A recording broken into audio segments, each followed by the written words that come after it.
VP Sara Duterte binigyang diin ang pagpapalakas ng Diwa ng Bayanihan noong Spring Festival. Sa pakikisa ni Vice President Sara Duterte sa pagdiriwang ng Chinese Lunar New Year kamakailan, nanawagan ng pangalawang Pangulo na mas lalo pang pagyabungin ang diwa ng pagbabayanihan habang muli nating tinutuklas ang mayaman at nagbabagong pamanang lahi na tumutukoy sa malalim na kaugnayan ng pagkakaibigan at kooperasyon sa pagitan ng mga Pilipino at mga Tsino. Aniya, dapat nating yakapin ang diwa ng pagbibigayan at pagkakaisa na sinisimbolo ng panahong ito na tinagurian ding Spring Festival na nagsimula noong ika-29 ng Enero at nagtapos noong ika-12 ng Pebrero. Nakikiisa rin ang Vice Presidente sa lahat ng komunidad sa pagdiriwang ng okasyong ito na di umano ay nagbigay sa atin ng magandang kapalaran at paglago ng ating pamumuhay dahil na rin sa parehong pagnanais ng dalawang lahi na magkaroon ng matatag at maunlad na hinaharap.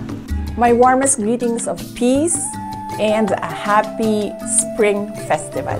As we celebrate this joyous occasion, let us embrace the spirit of generosity and harmony that defines this season.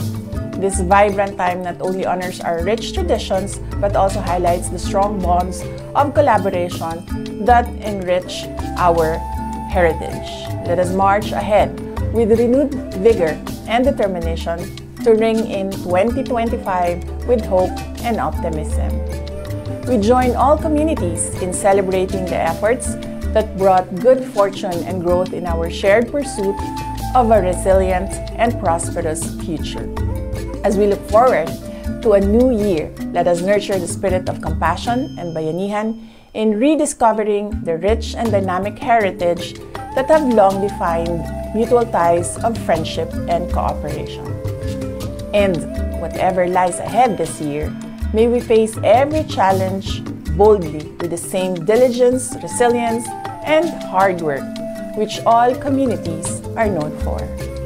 I wish everyone a bountiful and successful Spring Festival celebration.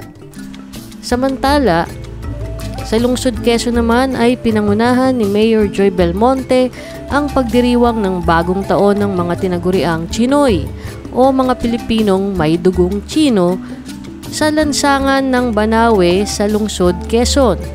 Naging pangunahing kaganapan sa selebrasyon ang patimpalak sa pagsayaw, trade exhibit, pagpapasinaya sa bagong anyo ng Banawe Chinatown at isang konsyerto. Ayon kay Mayor Belmonte, bagamat marami sa ating mga kababayan ang may ninuno o may halong dugong Chino na tulad niya, nananalaytay pa rin sa kanila ang pagiging Pilipino na nagmamahal sa bansang Pilipinas. Sa ngalan po ni Hans Anthony Ortile na aming litratistang mamamahayag, ako po si Baron RJ Laurea, nag-uulat para sa Kalinangan TV.